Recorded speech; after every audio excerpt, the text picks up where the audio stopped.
పరిశుద్ర మహోన్నతుడ తండ్రి నాయన నీకు వందనాలు చెల్లిస్తున్నా ప్రభా. మా అవమానాల్లో, నిందల్లో, బాధలో, వేదనలో, కన్నీటిలో, దుఃఖంలో ప్రభా తండ్రి నాయన ఈ దినమంతా నాయన నువ్వు మమ్మల్ని కాచి కాపాడావు ప్రభా తండ్రి నాయన. విశ్వసించేవాడు కలవరపడడు ప్రభా తండ్రి నాయన.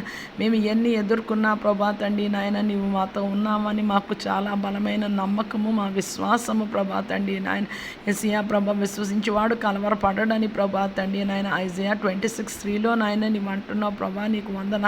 యెహోవా దేవుడుగా గల జనులు ధన్యులు. యెషయా నీవు మాకు ఉన్నావు కాబట్టి మేము ధన్యులము ప్రభా తండ్రి. లోకం ఆశ్రయించుకున్న ప్రభా తండ్రి నీవు మట్టుకు ప్రేమిస్తావు ప్రభా. శాశ్వతమైన ప్రేమతో నేను నిన్ను ప్రేమించుచున్నాను కనుక విడవక నీ ఎడల కృప చూపుచున్నానని వాగ్దానం బట్టి స్తోత్రాలు పండుకుంటుండగా ప్రభా మేము మాకు ప్రశాంతమైన నిద్ర దయచేయండి ప్రభా. సూర్యోదయాన్ని లెగిసి ప్రభా తండ్రి నాయన నీ ముఖదర్శనం చేసుకొని నాయన నీ సన్నిధిలో మా ప్రార్థన సిద్ధం చేసి కాచి ఉంచి కృప ప్రభాలో భూమి మీద సార్వత్రిక సంఘానికి సకల పరిశుద్ధులకి దయచేమి ఈ ప్రార్థన ఈ పాసని చేర్చుకోమని యేసయ్య కృపగణ నామములో వేడుకున్నాం తండ్రి. ఆమేన్. షాలోమ్.